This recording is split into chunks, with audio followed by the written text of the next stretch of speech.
Hello, everybody. My name's Jim, and this is a character web or a relationship web. I don't know really what to call it, but it's a fun thing that I like to do when I read and make connections between the different characters and figure out their relationships and how everybody is kind of intertwined within the story.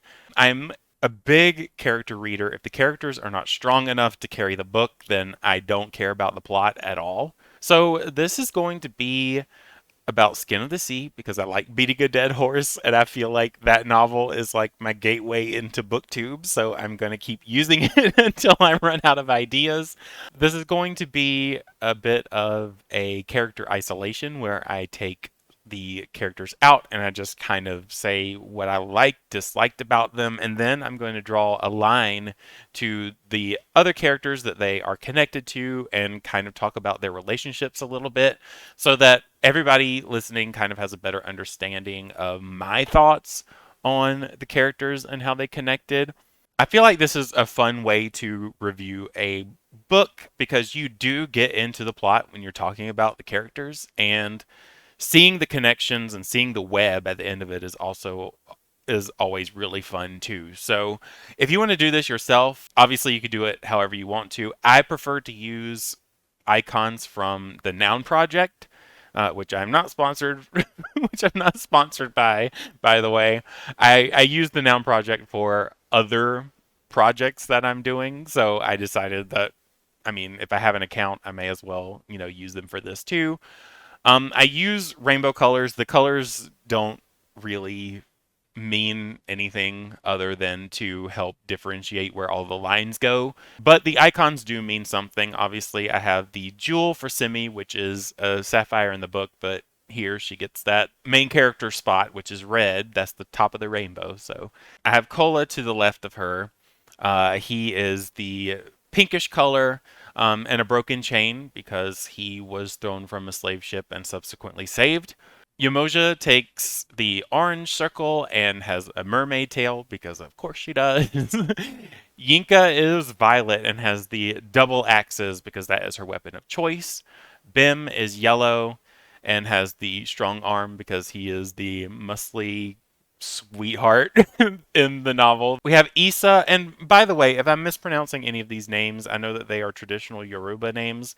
I looked up these names the best I could on the internet, but I couldn't find proper pronunciations of certain terms and certain names. So if I'm incorrect at all, please leave a comment and correct me. But anyway, this is Issa or Isha. He is a little Yumbo and he's cute. He takes the blue circle and has the little elf ears. The lime circle is Ifedayo. He has the dagger because, kind of like Yinka, that is his weapon of choice. Sango and Oya have a shared circle. This is the teal one, and I went with lightning because that's what they use to strike down Oimbo ships. And Olokun is the Orisha who is chained at the bottom of the sea for causing a flood, so he gets the trident and the green circle. So just to get started here, I am going to start drawing lines and making connections between the different characters. So let me just put one there because I'm going to have to change the color to be red. Um, so the first character obviously is Simi. She is the main character, and as a character, I thought she was actually pretty strong. I think the side characters were a bit stronger, and maybe I said that in my other reviews. She was very middle of the line. She wasn't offensive. She was a pretty standard main character. But what I really liked about Simi, number one, and how Natasha Bowen wrote her was number one, she wasn't always the hero. She wasn't always the one saving the day and jumping in. She was useful in certain situations. She had strength when she needed it, and she provided for the team. It was a team effort, and I really appreciated Bowen for writing each of the characters in a way where each of them had a major part. No one was being overshadowed, but Simi was still allowed to be the main character, and we were still able to understand the situation through her eyes and learn about her past. And it was just really well done. I need to say that about Bowen, is that she wrote the characters well, and it broke my heart to see that a lot of people did not care for any of the characters because I did. I mean, and that's that happens. People have different opinions, so it's fine. But the other thing I liked about Simi was that it wasn't easy for her to transition between her Mamiwata form and her human form. There were a lot of moments in the book where Bowen would describe her pain, her legs, her feet, just transitioning and her bones and joints snapping into place when she transforms into her human form. And also, in the vein of it not being easy, was that she was part of this group towards the middle to the end where it was kind of against the rules to be seen by humans, or at least not being seen transforming. She was stuck in this situation where she kind of had to, and there was a scene in the novel where she dove into the water. She transformed into her Mamiwata form, and Yinka saw it, and when she went back and she spoke with Kola about it, because Kola is the reason why Yinka was looking over the edge of the ship and happened to see Simi all transformed in her Mami Wata form. He, explained to her that Yinka was worried about her, and that nobody cared that she was part Mami Wata, or she was the Mami Wata, and could shift between the two forms. And that was a really cool moment because it was it was very much a you are who you are sort of moment, and I think that was even mentioned in the novel. I don't know if Cola is the one who said it, but I know that at one point somebody told Simi, you are who you are. You can't change that. Just be you, basically, because she wasn't a harmful person. Having to transform between both, isn't something that she needed to be ashamed of. But of course, she did have that fear where, somebody sees something strange, like a fish woman, washing up on shore and suddenly sprouting legs. It's gonna raise alarm. So she had every reason to be worried about it, and it made it difficult for her. But that was a really unique character. I don't want to call it a flaw because it's at the end of the day, it's really not a flaw, but struggle, I guess, to have. Um, so yeah, I don't know. I really enjoyed Simi as a character. Obviously, she's the main character, so I'm talking about her quite a lot. But she was solid. I thought that Bowen did a great job with the main character, and I enjoyed learning about her past and how she learned to fight and how she grew up and what happened to her and how she could relate her story to Kola and kind of how that was a connecting piece between the two, which segues into the relationship with Kola. I think I'm going to do this so it's a little bit more visible, and I'm going to change the color to red. So her relationship with Kola, I'm kind of with the people in the reviews of this book who said that they weren't too fond of the romance in this novel. I know a lot of people just dug it and they were into it. They liked the two. They were disappointed that the romance didn't really happen in the end. But I I don't know. I didn't think that it was as strong as it could, and I think with how the book ended, and the fact that there was a sequel to it, I think that the crushing and the love happened a little bit too quickly, just because they didn't end up together in the end. I think it would have been interesting to maybe have that build up, kind of have the reader kind of tease the reader a little bit, like maybe it'll happen, and then more towards the end of the book, Simi realizes maybe that she would be very lost without Cola, or maybe the love could happen there. She could realize that she loved him there, just to have it ripped away, basically at the very last minute, because a Mamiwata and a human cannot be together. There were multiple parts in the novel where it reminded the reader that if a Mamiwata were to fall in love with a human, then she would just vanish. She would, I can't remember if it was turn to dust or melt into the water. Um, but it was something where if this happens, then she ceases to exist, basically. So either way, they can't be together. It's impossible. It just won't happen. And obviously, this was a huge conflict between the two of them because Kola didn't know. Simi never told him about it until the very end, and obviously he was not happy about it because he felt things too. So it was just, I don't know. It was for people who were really rooting for the romance. I feel bad for them, and maybe it wouldn't have been good for those readers to have Simi fall in love a little later down the line just to rip it away from them. Maybe that would have been a little bit harsh. But the main reason why I wasn't really rooting for the romance was because in the beginning, Cola wasn't that personable.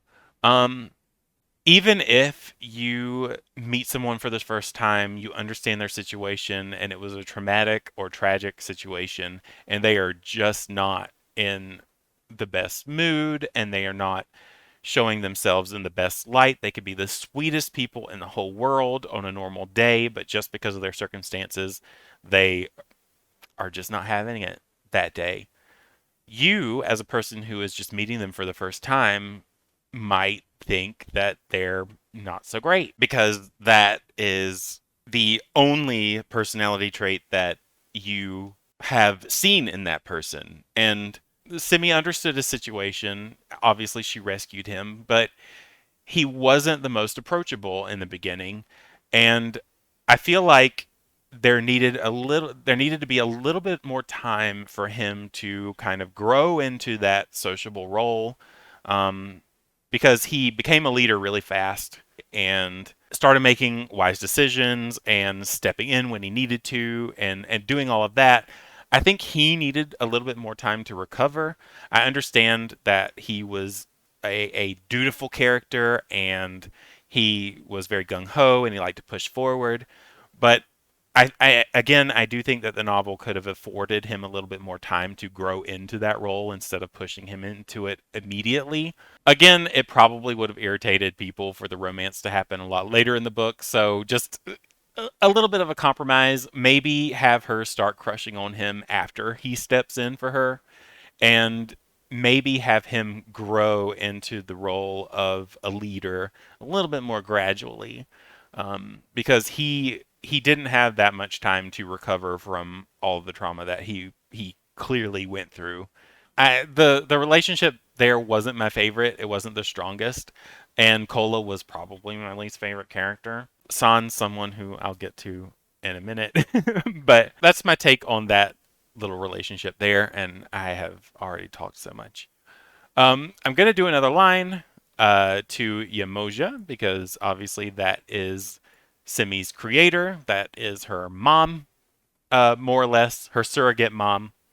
So the relationship between Simi and Yemoja, obviously Yemoja breathed Simi into existence with the utmost disregard to Olodumare and his rules, and so she feels obligated, obviously, to protect them and keep them in line and make sure that they follow the rules. Otherwise, Olodumare would be upset. I think Yemoja maybe should have told Simi a little bit more about the rules. I feel like this fell into the misinformation trope.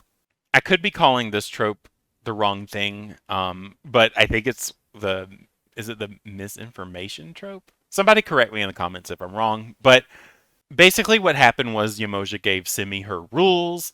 I guess Yemoja said that she was only supposed to take the souls of the dead and send them into the afterlife. And I think that she said that's it, no more, no less. I know that she said that in the book when she was explaining the rules again to Simi after Simi had saved Kola, but I assume that she said it in that way when she was dealing out the rules once the Mamiwata were created too. But there seemed to have been a disconnect where Yemoja didn't say enough, I guess, because Simi made it a point to tell Yemoja, or ask Yemoja, like, why didn't you tell me this? Basically, it was the part about, how Yemoja was punished for creating the Mamiwata in the first place and how Olodumare was so fed up with the human race that if they died, they died. That's it. He didn't want them to be reborn as Mamiwata, and so Yemoja was punished. She has scars across her face, but he allowed the Mamiwata to live anyway, despite that being against his decree, as long as they follow specific rules and send those souls into the afterlife. I guess Yemoja left all of that out. I don't know. Um, Simi made note about Yemoja's scars, and maybe it was just that she didn't notice it until after Yemoja explained the whole situation after Kola was saved. So there was a little bit of a wobbly communication there, and that was odd. I mean, it set up the story really well, I guess, but it was. I don't like stories to be set up just because someone didn't explain enough. But anyway, as a result of Kola being rescued, obviously that puts Yemoja in a tight spot too, just because Olodumare is going to find out and she is going to be punished further. In fact, it maybe could mean that the Mamiwata would just be wiped away from the earth because he could be so angry that he could just get rid of them. She wasn't very wrathful. She and Simi had arguments back and forth, but Yemoja kind of played the bigger person and backed down a little bit and was just like, okay, well, since we already have a problem and we can't rewind time and I'm not going to ask you to kill Kola, we're going to solve this problem now. I'm going to tell you about the rings that you can give Olodumare as an apology for breaking the decree. Obviously, of course, Kola knows exactly where those rings are and how to get them. The three amigos here kind of come up with this plan where Simi takes Kola home and Kola leads Simi to where she needs to go, and bada bing bada boom, they get the rings, they show Olodumare, everything's peachy, they get to live their lives. But it's also at this point where Yemoja talks about Eshu and how he is the messenger Orisha and how he needs to be stopped before he reaches Olodumare himself, and just basically ruins any opportunity that they have to ask for forgiveness. So that's basically where the relationship between Simi and Yemoja ended, because after that, they had their duty, get the ring, stop Eshu, take Kola home to Oko, and Yemoja was on her way. As a character, Yemoja was fine. She was a mom character. I didn't think that she was very wrathful and very angry about the fact that Simi saved Kola and could have caused even more harm to her. So it was fine. I guess I expected her to be a little bit angrier just for the simple fact that Olodumare scarred her face already, and I can't imagine what else he could possibly do to her outside of killing her. So yeah, it was just a very standard relationship, very standard character. I didn't really remember her throughout the novel. Every once in a while, her voice would echo in Simi's head, kind of like, Professor Oak's voice when you play Pokemon and you try to use a bicycle indoors. She kind of popped up here and there, but she wasn't really in the center of the plot after the beginning. So she was fine. I guess I would just, kind of put her as average. She was middling a little bit, but she did kind of lay out the itinerary of the whole novel after she spoke with Simi. So, that was an important part.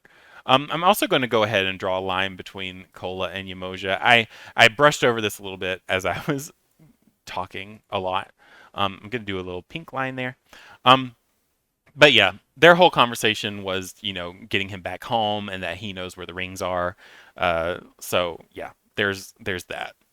So now we get into Simi's relationship with Yinka, which was my favorite relationship in the entire book. I talked about this a lot in the spoiler review in the spoiler discussion video for this book. So if you want, my detailed thoughts between their relationship, then it's there. But What I really loved about this was that it was a non-toxic female relationship. I loved how they got along, and there was a little bit of tension in the beginning when they met each other, mostly because Yinka's just an intimidating character. She's a guard. She's strong. She can kill you. Like she wields those axes like a pro, and so obviously she would be fearsome and scary anyway because she could cut you in half. And I think what the relationship between Simi and Kola lacked in terms of the gradual progression in their relationship. I think the relationship between Simi and Yinka was perfect. That gradual um, tie that was built between the two characters was perfectly paced and timed to where when Yinka vanished, I don't know if she's dead or not. When she fought the, oh gosh, is it the Botunjin? I'm really trying hard to remember the name because I forgot it when I was talking about it in the spoiler discussion. I think that's what it's called. If it's not, please correct me. But they are basically the were hyenas in the story. There was a was she wasn't she sort of situation where Yinka might have been one of those creatures, and that prevented the pack from killing all of the main characters. And what I got from that was that maybe Yinka was a bit soft on Simi because the were hyenas, if she was one, then she would understand, having to transform and having to hide her true identity from people. Obviously, I don't know how Yinka made it so far without anybody knowing, especially not Bim, if they are guarding the community of Oko together. But if she was one, then there is that hidden connection there and that hidden empathy that wasn't really revealed until they were attacked. So it could be that that relationship was a lot deeper than what the novel actually showed because we weren't able to see anything from Yinka's perspective. It was just, this gradual understanding between the two of them, especially when it came to Kola and Simi's relationship with him and how Yinka observed that the two really liked each other and cared about each other, and she didn't want to get in the way of that, even though her family wanted her and Kola to be together. She took a step back and was like, you guys figure this out yourselves. I know love when I see it. I don't need to be involved in this. And that was just a really mature reaction. And I loved reading that tension kind of lift between the two. And Yinka was actually my favorite character in the novel. I'm actually reading Soul of the Deep now. But I know that at the end of Skin of the Sea, I really wanted Yinka to come back just because I liked her so much and I liked that dynamic. And I feel like if she didn't come back, I would miss that. And obviously, if she didn't come back, I would hope that there was at least some sort of relationship that would fill that void. But I mean, gosh, you already introduced the best character in the series, I think. So, I mean, it would just be nice. It would be nice to know that she was okay. But yeah, so I'm gonna go ahead and make a connection between her and Kola as well, and also a connection between her and Bim because they were guards together. There wasn't a lot of interaction between her and Bim specifically, but you did have that implied relationship between the two of them. They were just really good friends. They worked together. They came as a pair, and I don't know. And their personalities complemented each other well because Yinka was a bit more of a brooder, and Bim was this happy-go-lucky, really big, strong guy. And I really enjoyed both of them, honestly. And oh, I forgot my favorite part. I told this, I mentioned this in the spoiler discussion, and I'm just gonna go over it really fast. But when they found the map in the Babalawo's dwelling, I can't remember exactly where. I think it was like in a cave or something, because the map that led them to Eshu's island was carved on the wall. And in order to keep track of it, since obviously you can't rip a stone out of the wall and carry it with you, although I'm sure Bim could because he was so strong. But because you can't do that, Yinka actually braided the map into Simi's hair, which was amazing. I loved that scene. I thought it was very intimate. I thought that I thought it was very intimate. That was really the first time that Yinka and Simi started making that connection. And Yinka even cracked jokes a little bit. She was, being funny. She was telling Simi that her head was so big that of course she would be able to braid a map in her hair. So it was really nice. Their relationship was so well done. But yeah, I wanted to talk about that just a little bit more because it was actually my favorite scene and I almost forgot it. So moving on to Bim, he was very happy. He was very jubilant and loud and boomy and big and just wonderful and huggable and but he didn't play a huge role in the story. But the thing is because he was such a good guy, when the were hyenas were attacking him, I started feeling some things. I didn't want him to die that way in such a brutal way because they just pounced on him. And the way that she wrote it, they just started ripping at his skin, and it was just a little bit brutal. And I was worried that he was just going to be eaten alive in front of everyone. This really nice guy, like if you're just a sweetheart, like I have feelings for you. You know what I mean? I don't want you to have the brutal death. If you have to die, like, you know, die a bit more respectfully. Come on, authors, don't do that. So yeah, I was starting to feel a few things, but luckily, Issa's father provided a serum that the group was able to use after that attack.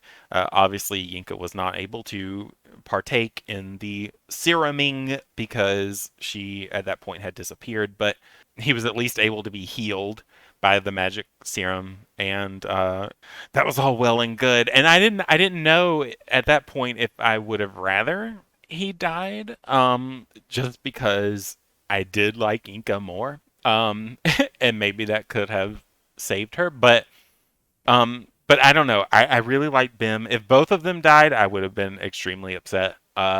So I am glad that one of them at least survived.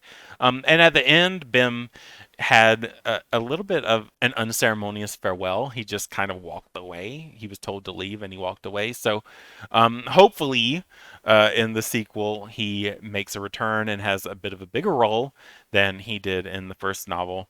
So yeah, that's Bim. He was a sweetheart. I'm wondering about whether or not I should have a connection between Simi and him.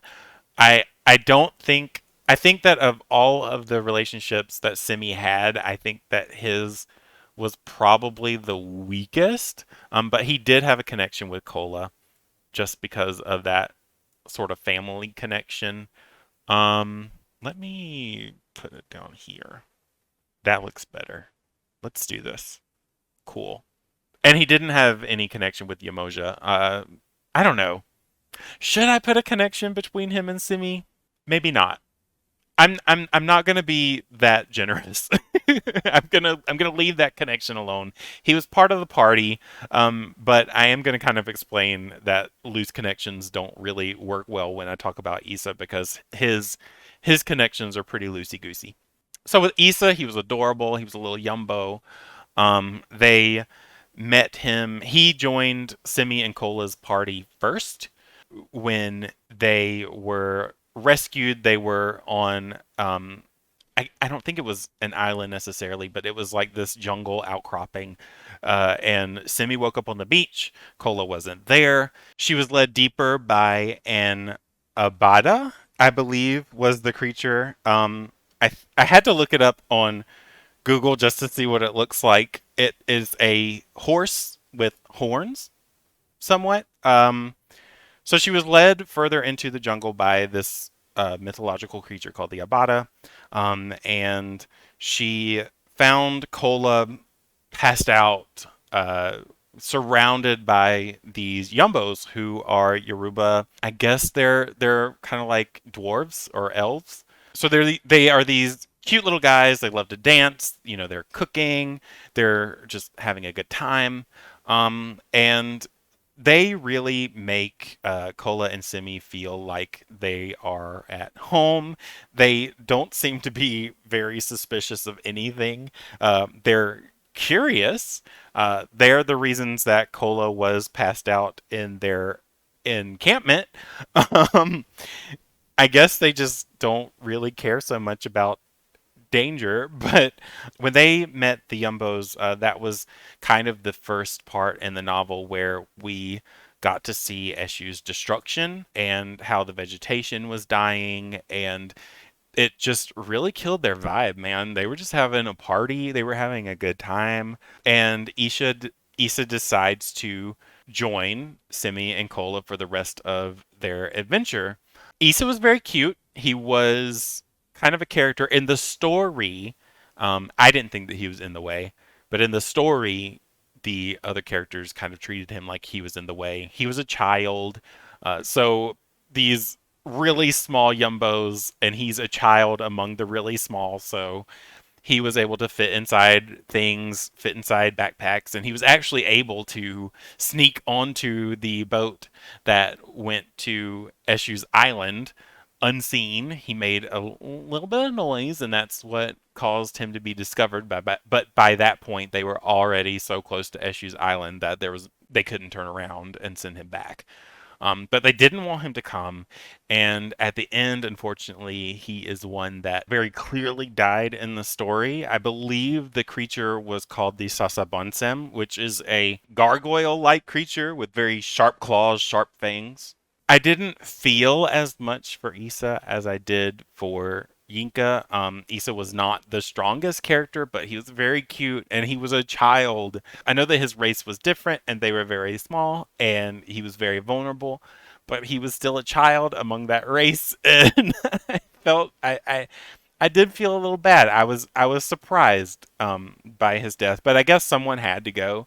Again, it was kind of odd because like Bim really didn't play a huge role, but I think killing Bim at this point might have been a cop out just because he wasn't as strong. But again, I liked him. I liked Issa.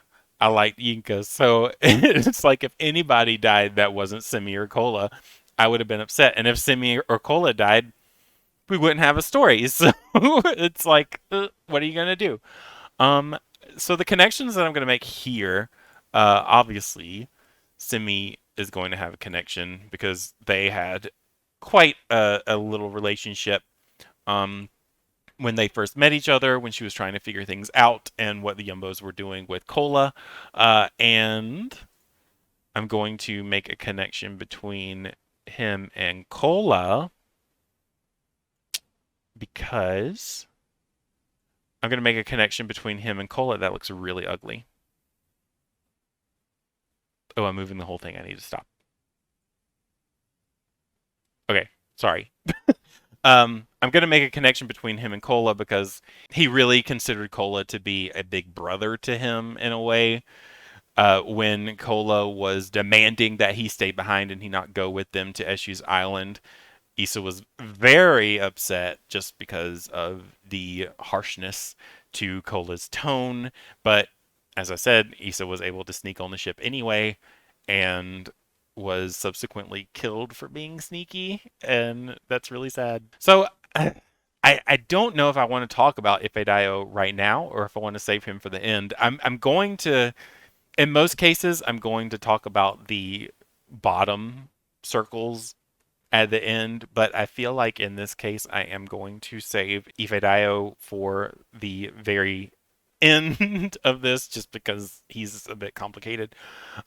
So instead, I'm going to move on to Sango and Oya, who were the Orishas who were attacking the Owimbo ships when uh, Simi and Kola were rescued by a ship that was being captained and crewed by rescued slaves. So what happened with Sango and Oya were they were about to attack that ship too, but then they realized, oh wait, these are not the Oimbo. We need to calm down a little bit. And so they joined, for a little bit and just kind of explain their situation and why they were attacking all the ships. They didn't play a huge role, but one thing that I thought was very notable was that Oya specifically um, saw that Simi was a Mamiwata. She noticed the sapphire around her neck and at first was like, wait a second.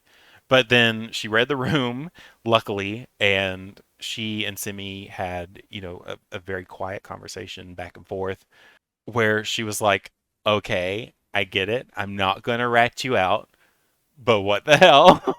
Like, this is really weird. So she in a way sort of redirected Sango's attention too because she knew that he would more than likely notice the sapphire around her neck and cause a scene about it. And up until this point, Simi was very worried about people finding out. Obviously, the people who were captain and crew on the ship were humans, and she didn't want them to find out. Oya was cool. She kept the secret. That was nice. But Sango, on the other hand, ratted her out to Eshu at the end. We found out that Eshu found out about who she was through Sango. Sango was very loud. He was very boisterous. I believe, he was the main one who was throwing the lightning bolts at the ships.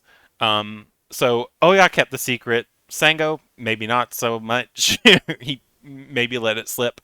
I'll give him the benefit of the doubt that maybe he didn't know, but it seemed like pretty common knowledge across the whole Orisha community that Eshu was a trickster and that he couldn't be trusted necessarily with information, that he could blab about it or use it against the other Orishas. So Sango didn't really do Simi any favors, but I'm going to create a connection between Simi and Oya and Sango.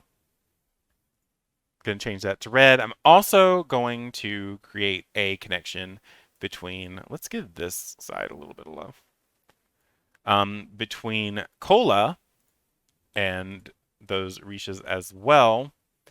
Is that ugly? That might be ugly. Anyway, this is an art class. I need to stop. I'm going to create a connection between them as well because this is around the time that he started explaining his situation.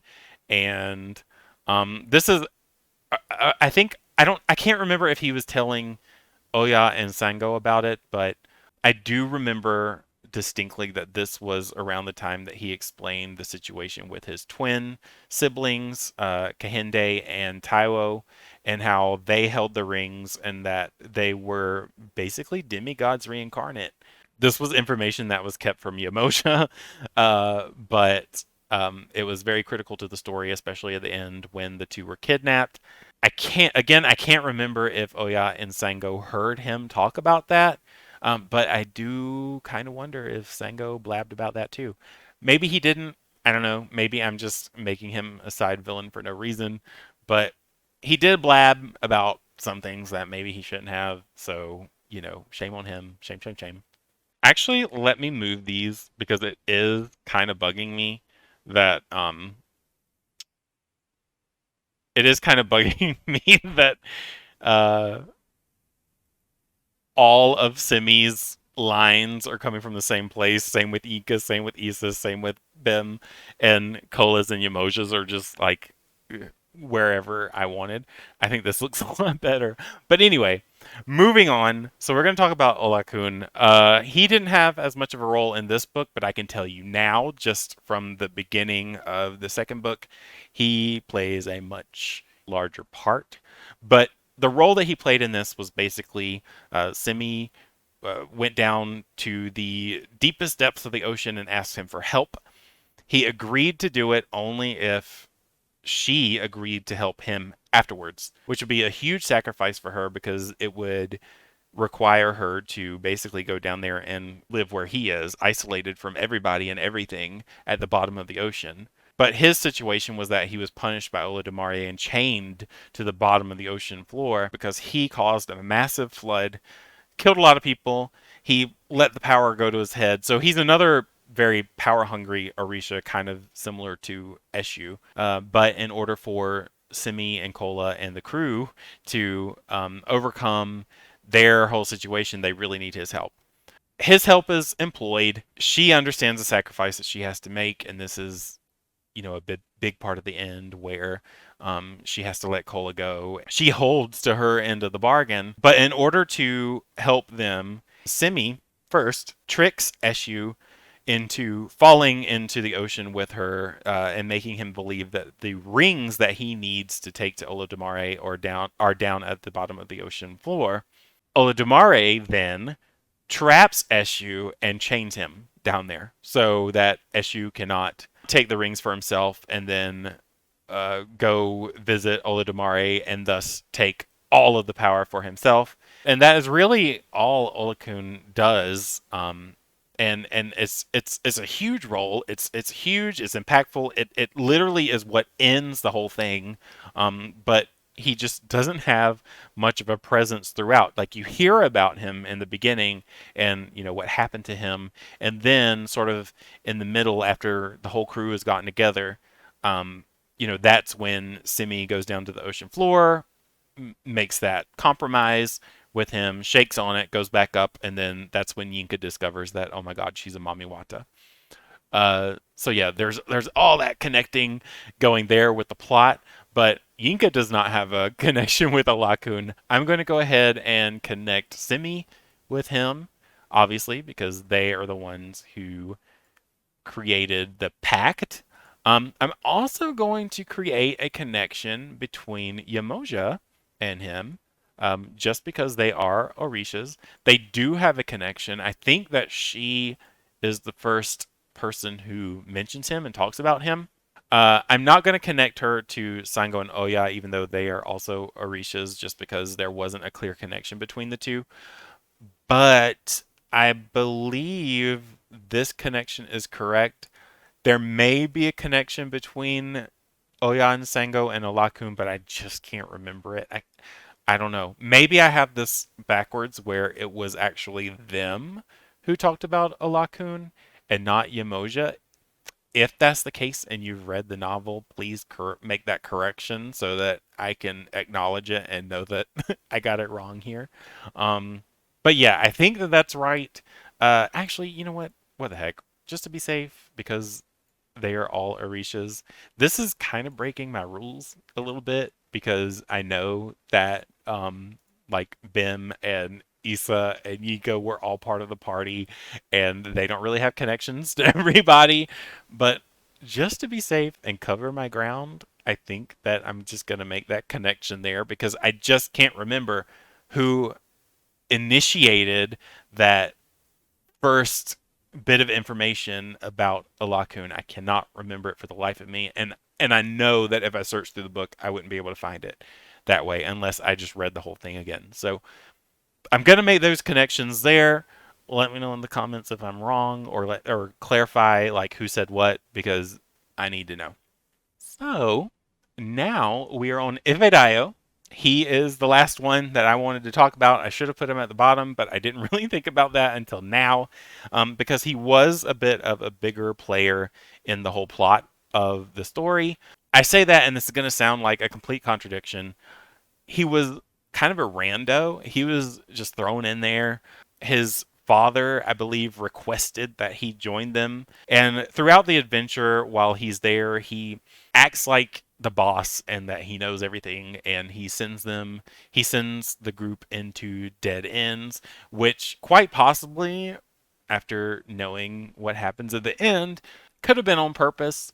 He could have been the reason why Yinka was killed or lost or whatever happened to her. So I need to stop dancing around it. He's Eshu, and that's why I wanted to save him for last. It turns out that he's Eshu, and the reason why I say that he was pulling them into dead ends on purpose is because Eshu obviously would know his island better than anyone else. And so Ifedayo, was leading them into the back walls of caves while the were hyenas were chasing them. And like he knew the creatures that existed on the island. He knew where everything was.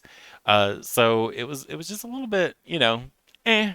But he was also in the skirmishes too. He had to fight the hyenas. He had to deal with the Sasabansem. He didn't really get off scot free, so I don't know. Maybe he didn't really mean to do that, but knowing that he's the trickster, Orisha himself, I wouldn't put it past him to send everybody into a dead end and try to kill them off before they actually recognized who he was.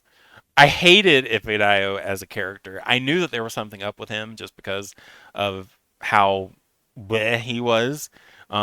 He was never really positive. He didn't really show much of a personality. And I was thankful when he transformed into Eshu because that's when he just flourished. He just turned into this big personality, full on 100% trickster mode at that point. Waving things in Kola and Simi's face, taunting them, kind of being flamboyant and just like, haha, flippant and fun. And it was very cool. I like that sort of villain who just kind of laughs in the face of everybody else who tries to stop him. He was definitely that sort of villain. Obviously, there's a little bit more education behind Eshu that readers need to do to really understand who Eshu is in real life. He is a real god, and he is worshipped by people. And I am going to link to the video where I talk about that. There's a great review that goes into detail about who Eshu is and what his role is in religion. Period. There was a mistranslation where there was a mistranslation in Western texts where he was treated as somewhat of a devil. In this novel, he did kind of have to be the villain, and he really was a good one.